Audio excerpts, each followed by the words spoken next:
Hello everybody, स्वागत है आप लोग का आज की इस क्लास में। आज की क्लास में हम लोग स्टार्ट करने वाले हैं एयरफोर्स पीवाई की क्वेश्चन। ठीक है, तो ये एयरफोर्स के पीवाई की क्वेश्चन है। अगर मैं बोलूं तो ये सीरीज आप लोग की टोटली एयरफोर्स एंड नेवी के लिए अभी टारगेटेड है। क्यों टारगेटेड है?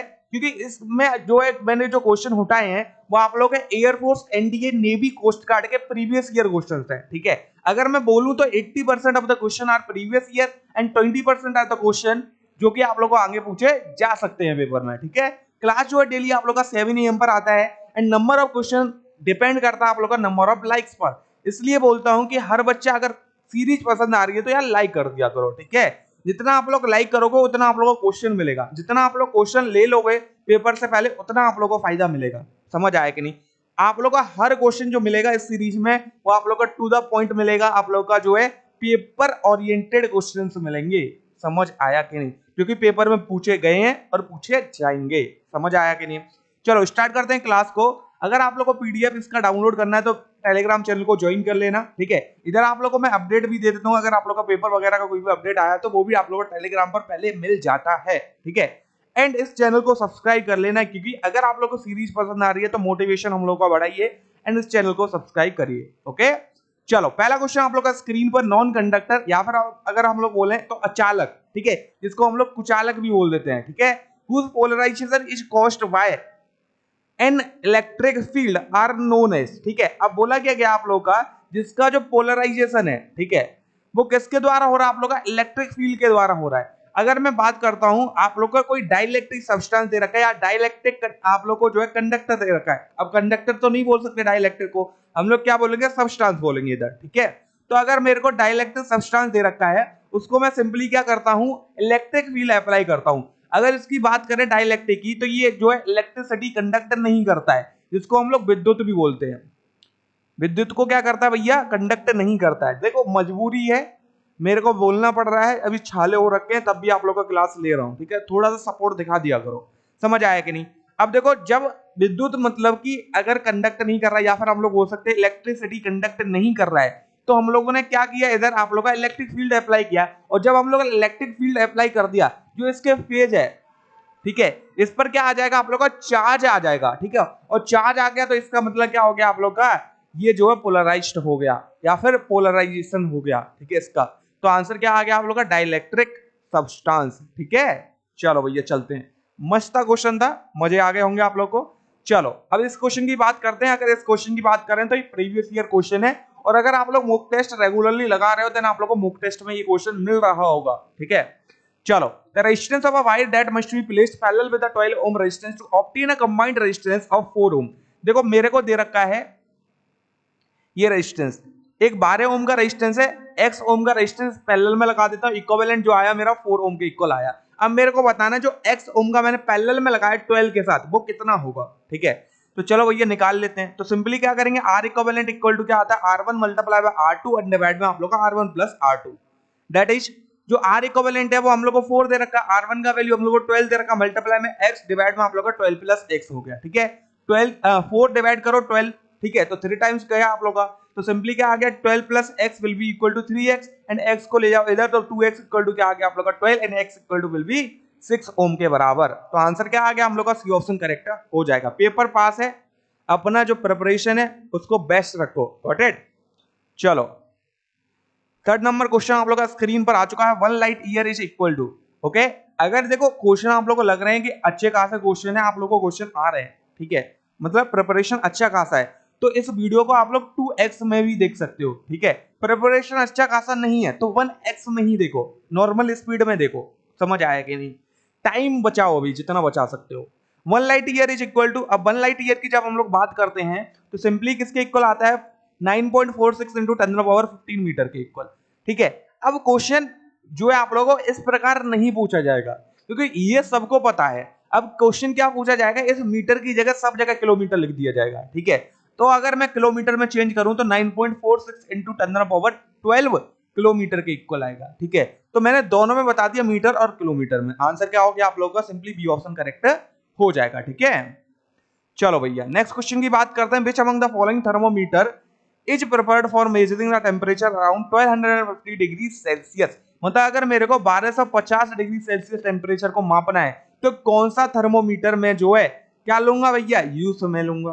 ठीक है, तो आंसर क्या हो गया आप लोग का, optical pyrometer. Why optical pyrometer, आप लोगों के दिमाग में आ रहा होगा प्लेटिनियम रेजिस्टेंस थर्मोमीटर भी तो प्रयोग में ले सकते हैं, बट अगर हम इसकी बात करते हैं तो इसका जो रेंज होता है वो 1200 डिग्री सेल्सियस तक होता है, मतलब 1200 डिग्री सेल्सियस तक अगर टेम्परेचर है तो ये माप लेगा, इससे ऊपर का नहीं बता पाएगा। समझ आया कि नहीं? तो अब मेरे को किस पर जाना पड़ेगा, ऑप्टिकल पायरोमीटर पर जाना पड़ेगा। और ऑप्टिकल पायरोमीटर आप लोगों को पता है 1200 से ऊपर तक के जो टेम्परेचर है उनको माप लेता है। ठीक है, चलो fifth question on your screen, the wavelength of X-ray is of order. ठीक है, अगर हम लोग एक्सरे की बात करते हैं तो किस ऑर्डर की ये वेवलेंथ होती है, तो इसका वेवलेंथ कितना होता है, आंसर क्या आ गया आप लोग का 1 एंगस्ट्रॉम के इक्वल। ठीक है, और जब हम लोग 1 एंगस्ट्रॉम की बात करते हैं तो 10⁻⁻10 मीटर के इक्वल होता है। ठीक है, अब इसको और सॉल्व करते हैं तो 10⁻⁻9 मल्टीप्लाई में 10⁻⁻1। ठीक है, और ये हो गया मीटर, तो सिंपली क्या आ गया 10⁻⁻1 नैनोमीटर। तो ये चीजें याद रखो, 1 angstrom is equal to 10⁻⁻10 metre and equal to 10⁻⁻1 nanometre. अब इसको ये भी बोल सकते हैं कि 1 nanometre will be equal to 10 angstrom. ठीक है, तो रिलेशन याद रखो। समझ आ रहा है कि नहीं? कुछ भी पूछ लिया जा सकता है, डी ऑप्शन करेक्ट हो जाएगा। क्वेश्चन सिंपल पूछा जाएगा बट घुमा के पूछा जाएगा। ओके, चलो अगला क्वेश्चन करते हैं। In vacuum the speed of light, जब हम लोग बात करते हैं वैक्यूम की तो स्पीड ऑफ लाइट किस पर डिपेंड करता है, ये पूछा गया है। ठीक है, वैक्यूम क्या है आप लोग का, निर्वात है। ठीक है, अब निर्वात है तो कोई मीडियम नहीं है, और कोई मीडियम नहीं है तो जो प्रकाश की चाल है वो आप लोगों की किसी पर भी डिपेंड नहीं करेगी, मतलब ना तो वेवलेंथ पर, ना फ्रीक्वेंसी पर, ना इंटेंसिटी पर। ठीक है, अगर हम लोग जो है किसी मीडियम की भी बात करते हैं तब भी आप लोग का speed of light does not depend on frequency, मतलब कि अगर हम लोग बोल रहे हैं तो फ्रीक्वेंसी आप लोग का चेंज नहीं होता है। ठीक है, चलो आंसर क्या हो गया आप लोग का, डी ऑप्शन करेक्ट हो जाएगा। Neither depend on it's wavelength frequency nor on intensity. अब हम लोग एक क्वेश्चन और पूछ लेते हैं इधर, ठीक है, जो कि मोस्ट इंपोर्टेंट क्वेश्चन है फॉर यू। क्या है कि स्पीड ऑफ साउंड मेरे को बता दो, किसमें, वैक्यूम में, फटाफट से कमेंट कर दो। ओके, ये क्वेश्चन जो आप लोग का नेवी में पूछा गया था 2019 में। ठीक है, और एयरफोर्स में पूछा गया था 2018 में। बहुत मस्त क्वेश्चन है। ठीक है, चलो फटाफट कमेंट कर दो। अगर आप लोगों ने कमेंट कर दिया तो बहुत अच्छी बात है। तो अगर मैं आंसर बताऊं तो speed of sound in vacuum will be equal to 0। इस साउंड को आप लोगों को पता है मीडियम चाहिए ट्रेवल करने के लिए, और मीडियम वैक्यूम में होता नहीं है, निर्वात है, आप लोगों का खाली स्थान है। ठीक है, तो उधर आप लोगों का साउंड जो है ट्रेवल नहीं कर पाएगा। आंसर क्या हो गया आप लोगों का, 0। ठीक है, चलो भैया, और इस क्वेश्चन के लिए जो आंसर हो जाएगा वो आप लोगों का डी ऑप्शन हो जाएगा। Next question on your screen, 7th वाला क्वेश्चन कर सकते हो। Which one of the following statement correctly define the power. Power को कौन सा स्टेटमेंट डिफाइन कर रहा है? जब हम लोग पावर की बात करते हैं, पावर इक्वल टू क्या होता है, वर्क ओवर टाइम के इक्वल। Then answer will be energy supplied per unit time. ठीक है, तो आंसर क्या हो जाएगा हम लोग का, ए ऑप्शन जो है करेक्ट हो जाएगा। ओके, चलो 8th वाला क्वेश्चन आप लोग का स्क्रीन पर आ चुका है। Electric charge is stored in a device. जो इलेक्ट्रिक चार्ज होता है वो किस डिवाइस में स्टोर होता है भैया, ये पूछा गया। मोस्ट इंपोर्टेंट क्वेश्चन और डायरेक्ट क्वेश्चन। आंसर क्या आ जाएगा आप लोग का, कैपेसिटर, जिसको हम लोग क्या बोलते हैं, संधारित्र। समझ आया कि नहीं? नेक्स्ट क्वेश्चन आप लोग का स्क्रीन पर 9th क्वेश्चन कर दो। Which one of the following is not electromagnetic in nature. इसमें से कौन सा जो है इलेक्ट्रोमैग्नेटिक नहीं है नेचर में? जब हम लोग एक्सरे, गामा रे और इंफ्रारेड की बात करते हैं तो ये तीनों के तीनों कैसे हैं, ईएम वेव्स हैं, इलेक्ट्रोमैग्नेटिक वेव्स हैं। ठीक है, तो बचा के आप लोग का कैथोड रेज, तो ए ऑप्शन जो है करेक्ट हो जाएगा। चलो भैया नेक्स्ट क्वेश्चन की बात करते हैं। The force experience by a unit positive test charge placed at a point is called. फटाक से कर दो, क्या बोला गया है, ढंग से पढ़ लो। अब force experience by a unit positive charge, एक यूनिट पॉजिटिव चार्ज दे रखा है आप लोगों को। ठीक है, प्लेस्ड एट अ पॉइंट मतलब कि जो चार्ज है, ठीक है, अगर मैं यूनिट पॉजिटिव चार्ज की बात करता हूं तो ई प्लस लिख देता हूं। ठीक है, जो कि है रेस्ट में। अब ये जो फोर्स एक्सपीरियंस करेगा उस फोर्स को क्या बोलेंगे, electric force at that point. जैसे कि आप लोगों को पता है, अगर कोई भी इलेक्ट्रॉन या कोई भी चार्ज पार्टिकल रेस्ट में होता है तो जो फोर्स एक्ट कर रही होती है वो कौन सी होती है, आप लोगों की इलेक्ट्रिक फोर्स होती है। किसके द्वारा आप लोगों की जो है एक्ट कर रही होती है, इलेक्ट्रिक फील्ड द्वारा। ठीक है, तो आंसर क्या हो गया आप लोग का, सी ऑप्शन जो है करेक्ट हो जाएगा। अब एक चीज पूछ लें, चलो भैया, अगर यही पॉजिटिव चार्ज मोशन में होता, ठीक है, यूनिफॉर्म मोशन में, तो इसका कमेंट कर दो। इसका मैं आंसर नहीं बताऊंगा आप लोगों को, इसका मेरे को कमेंट चाहिए। चले आएंगे फिर 11th क्वेश्चन। अब क्या बोला गया आप लोगों को, unit of the force constant के ऑफ अ स्प्रिंग। जब हम लोग फोर्स कांस्टेंट की बात करते हैं तो F इक्वल टू क्या होता है आप लोगों का, सिंपली एक मिनट रखो, के एल के इक्वल, ठीक है। के इक्वल टू क्या आ गया आप लोग का, एफ बाई एल के इक्वल। एफ का वैल्यू न्यूटन डिवाइड में आप लोग का मीटर, आंसर क्या आ गया, सिंपली न्यूटन पर मीटर के इक्वल। तो क्वेश्चन इजी है, प्रीवियस ईयर है। अगर मैं बात करूं ये क्वेश्चन जो चल रहे हैं आप लोग के सारे एनडीए में तो पूछे ही गए हैं, बट आप लोगों को एयरफोर्स नेवी में भी पूछे गए हैं, समझ आया कि नहीं। चलो भैया, which among the following is a necessary condition for simple harmonic motion. जब हम लोग सिंपल हार्मोनिक मोशन की बात करते हैं तो कौन सी जो कंडीशन है वो आप लोग की नेसेसरी है, ओके। जब हम लोग एसएचएम की बात करते हैं, सरल आवर्त गति की बात करते हैं, तो आप लोगों को पता होगा जो एक्सेलरेशन है वो डायरेक्टली प्रोपोर्शनल होना चाहिए किसके, डिस्प्लेसमेंट के। त्वरण जो है किसके समानुपाती होना चाहिए, विस्थापन के। तो आंसर क्या हो गया आप लोगों का, displacement and acceleration are proportional. But अगर हम लोग इधर बात करते हैं तो as directly proportional to -y। तो ऑप्शन में आप लोगों को ऐसे और ऐसे दोनों दे रखे होंगे, ठीक है। क्वेश्चन ऐसे ही नहीं पूछा जाएगा, घुमा दिया जाएगा कि इसमें से कौन सा रिलेशन सही है, तो मैं रिलेशन नंबर सेकंड सही लगाऊंगा, ना कि फर्स्ट। Got it.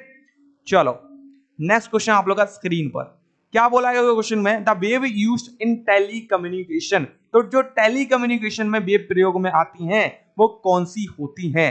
तो जब हम लोग आंसर की बात करते हैं तो कौन सी हो जाती है भैया, सूचना स्रोत में, ठीक है, जिसको हम लोग माइक्रोवेव भी बोल देते हैं।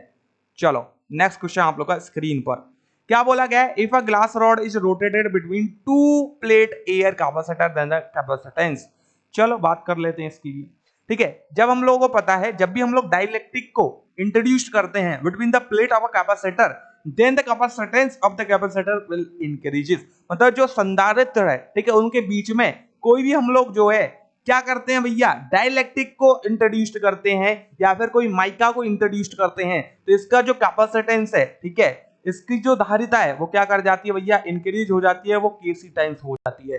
तो आंसर क्या हो जाएगा आप लोगों का, ए ऑप्शन जो करेक्ट होने वाला है। चलो द ऐसा यूनिट ऑफ पावर, पावर का ऐसा यूनिट क्या होता है, आंसर आप लोग का वॉट हो जाएगा। सिंपल एंड डायरेक्ट क्वेश्चन ये आप लोग को पूछा गया है एयरफोर्स में, तो याद रखना बहुत सिंपल क्वेश्चन है, ठीक है। देखो एयरफोर्स में ये एक्सेलरेशन का यूनिट तक पूछा गया है, ठीक है। बोलो कि टफ पेपर आता है, ऐसी बात नहीं है, पेपर इजी आता है, समटाइम मॉडरेट हो जाता है, ठीक है। जैसे जैसे आप लोग के जो है दिन बढ़ते जाते हैं पेपर का लेवल थोड़ा अप होता जाता है, क्योंकि हम लोग को पेपर का पैटर्न पता चलने लगता है, ठीक है। चलो next question on your screen, a person stand on his 2 feet. एक बंदा है दोनों पैरों पर खड़ा हुआ है, ठीक है, जो कि प्रेशर एक्सपीरियंस करता है P। Now the person stand only on 1 feet, ठीक है। अब ये बंदा था भैया, पहले दोनों पैरों पर खड़ा था, अब एक पैर पर खड़ा है, मतलब एरिया कितना हो गया, आधा हो गया।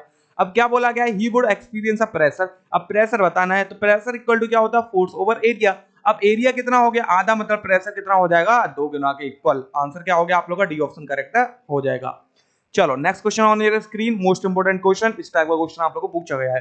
इन the relation alpha equal to beta T plus lambda, alpha and lambda are measured in metre and T is measured in second, the SI unit of beta. Beta का एसआई यूनिट बताना है। अगर हम लोग बात करते हैं प्रिंसिपल ऑफ होमोजेनिटी, तो आप लोग का जो बीटी है, ठीक है, जिसको हम लोग बीटा टी जो है किसके बराबर हो जाएगा, अल्फा के, और टी इक्वल टू क्या आ गया आप लोग का, अल्फा बाय बीटा के।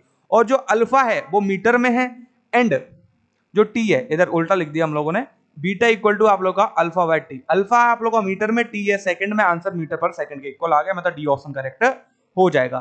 चलो भैया नेक्स्ट क्वेश्चन आप लोग का स्क्रीन पर आ चुका, मोस्ट इंपोर्टेंट क्वेश्चन है, बार बार पूछा गया है, कम से कम 3 बार आप लोगों को कहां पूछा गया है, एनडीए में पूछा गया है question. Object is kept 5 centimetre. चलो बात कर लेते हैं हम लोग किसकी, कॉनकेव मिरर की। तो एक कॉनकेव मिरर में एक ऑब्जेक्ट को 5 मीटर की दूरी पर रख देता हूं मैं, रख दिया भैया। फिर क्या बोला जा रहा है, उसका जो फोकल लेंथ है वो 15 दे रखा है, तो फोकल लेंथ ये होगा, समझ आया कि नहीं। अब क्या बोला गया, what is the nature of the image. अगर हम लोग बात करते हैं कॉनकेव मिरर की, जिसको हम लोग जो है अवतल लेंस भी, सॉरी अवतल दर्पण भी कहते हैं, ठीक है। और अवतल दर्पण में आप लोगों को पता है केवल मेरे पास एक कंडीशन है, जब मैं फोकस और पोल के बीच में ऑब्जेक्ट रख देता हूं। अब अगर देखोगे फोकल लेंथ 15 है, मतलब फोकस दूरी जो है 15 दे रखी है, तो आप लोग का फोकस तो इधर हो गया और पोल कहां हो गया, इधर हो गया। इन दोनों के बीच में ऑब्जेक्ट आ रहा है, इन दोनों के बीच में जब ऑब्जेक्ट आता है तो जो इमेज बनती है वो बिहाइंड द मिरर बनती है। और बिहाइंड द मिरर इमेज कैसा बनेगा, वर्चुअल। एंड कैसा बनेगा, मैग्नीफाइड, ठीक है। फॉर किसके लिए, कॉनकेव के लिए। कॉनकेव में केवल एक ऐसी कंडीशन है जिसमें वर्चुअल इमेज बनती है, वो ये वाली है, ठीक है, जब हम लोग फोकस और पोल में रख देते हैं। बाकी सारी कंडीशन में जो इमेज बनता है वो आप लोग का रियल इमेज होता है। आंसर क्या हो जाएगा आप लोग का, वर्चुअल एंड मैग्नीफाइड। तो इधर मेरे को सॉल्व नहीं करना है, डायरेक्ट आंसर लिखना है, ठीक है।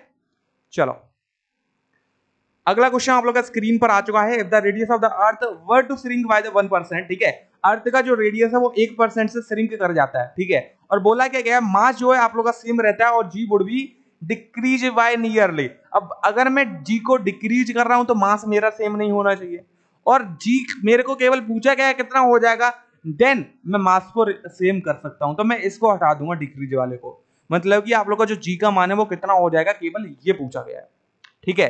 तो चलो बात कर लेते हैं, जी इक्वल टू क्या होता है, G M over R square के इक्वल। इतना समझ आया कि नहीं? ओके, अब अगर हम लोग बात करें तो जी इज डायरेक्टली प्रोपोर्शनल टू क्या आ गया, आर के पावर -2। और मैंने बोला जब भी आप लोग का चेंज जो है कितना हो, 0 से 8% के बीच में हो, ठीक है, तो सिंपली इस पावर को आप लोग इधर लेके आया करो मल्टीप्लाई में। तो -2 मल्टीप्लाई बाय क्या आ जाएगा आप लोग का 1%। क्या कर रही है, श्रिंक कर रही है, मतलब ये माइनस का 1% होगा, ठीक है।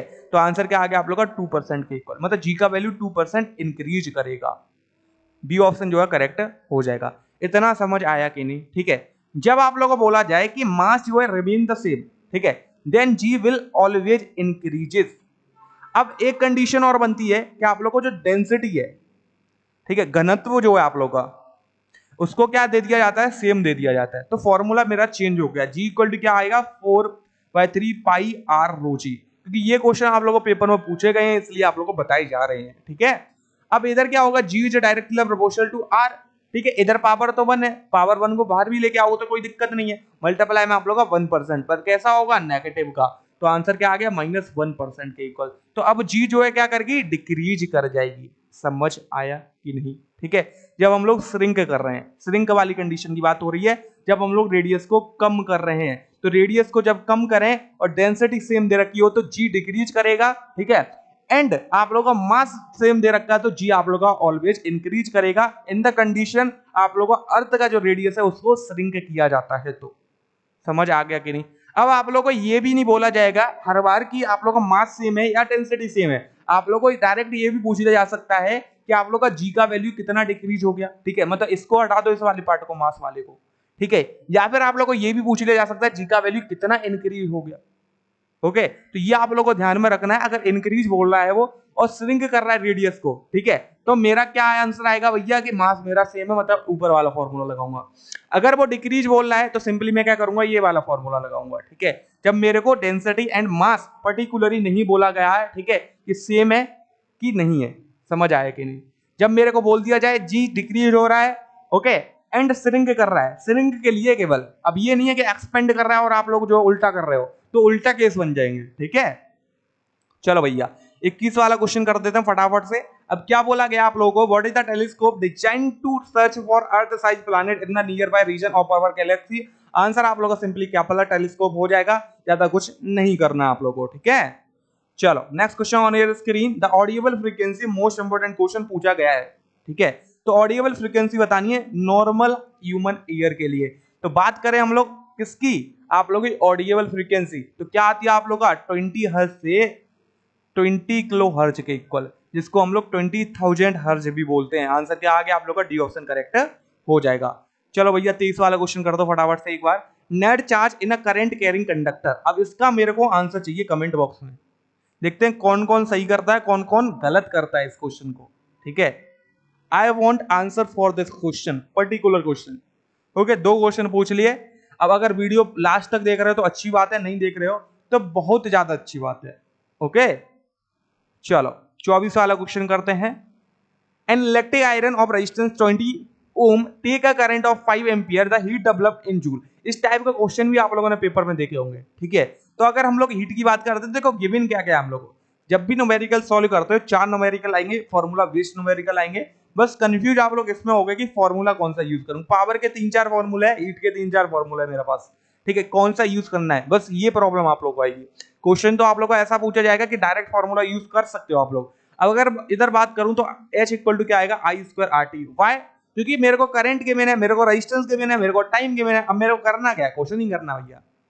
I² क्या होगा आप लोग का 25, R क्या होगा 20 और T क्या हो गया आप लोग का 30 के इक्वल, ठीक है। तो सिंपली अब इसको सॉल्व करते हैं, तो ये हो गया आप लोग का 500 मल्टीप्लाई पे आप लोग का 30, तो क्या आ गया आप लोग का 15,000 के इक्वल। ठीक है, तो 15,000 जूल जो है आप लोग का हीट डेवलप्ड होगा अगर मैं एक इलेक्ट्रिक आयरन को 20 ओम की, जो कि आप लोग का 5 एम्पियर करंट ले रही है, उसको 30 सेकंड चलाऊं तो मतलब कितना एनर्जी बन गया आप लोग का 50 किलो जूल के इक्वल, सॉरी 15 किलो जूल के इक्वल, नॉट 50।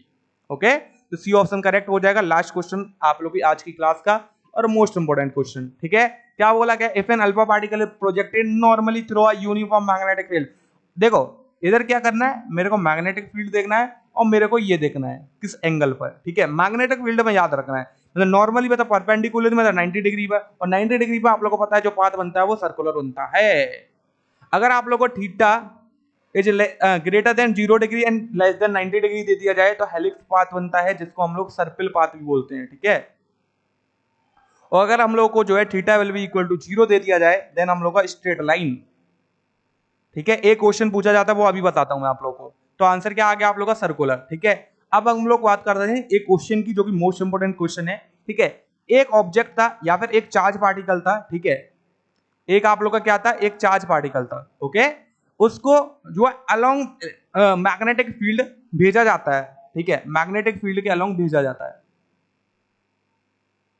तो बताओ मतलब बी वेलोसिटी के साथ मैग्नेटिक फील्ड में आ रहा है, तो बताओ भैया इसका जो पाथ होगा वो कैसा होगा। ठीक है, तो अगर मैं बात करूं जो मैग्नेटिक फोर्स है वो क्या लगेगी इधर आप लोग की क्यू बी बी। ठीक है, साइन 0 के इक्वल, क्योंकि अलोंग मैग्नेटिक फील्ड है ना, और इधर अगर मैंने 0 लगा दिया तो F will be equal to क्या हो गया 0, मतलब मैग्नेटिक जो फोर्स है वो कितनी होगी 0, मतलब कि जो मैग्नेटिक फील्ड है इसके ऊपर कोई भी फोर्स नहीं लगाएगा, तो उसका जो पाथ था अलोंग मैग्नेटिक डायरेक्शन, ठीक है, तो वही रहेगा, तो उसी डायरेक्शन में चलेगा, मतलब इसका पाथ क्या रहेगा अलोंग एक्सिस। ठीक है, या फिर हम लोग बोल सकते हैं एक स्ट्रेट लाइन, सरल रेखा। ठीक है, आई होप आपकी आज की जो क्लास है आप लोगों को बहुत अच्छी लगी हो। ठीक है, अच्छी लगी है तो क्लास को लाइक कर देना। ठीक है, एंड कोई भी डाउट है उसका कमेंट कर देना, एंड जो मैंने आप लोगों को 2-3 क्वेश्चन पूछे थे उनके मेरे को कमेंट बॉक्स में आंसर चाहिए एट एनी कॉस्ट। ठीक है, और क्लास आप लोगों को अगर अच्छी लगती है तो हम अपने फ्रेंड्स के साथ शेयर करो, उन लोगों के साथ जरूर शेयर करो जिन्हें कुछ भी प्रिपरेशन नहीं कर रखी है, शायद थोड़ी बहुत उनकी हेल्प हो जाए और वो 10+ स्कोर कर पाए इस क्लास की मदद से। ठीक है, बाकी अगर पीडीएफ आप लोगों को इस क्लास का चाहिए तो टेलीग्राम पर मिलते हैं। ठीक है, टेलीग्राम पर आप लोगों को इसका पीडीएफ मिल जाएगा।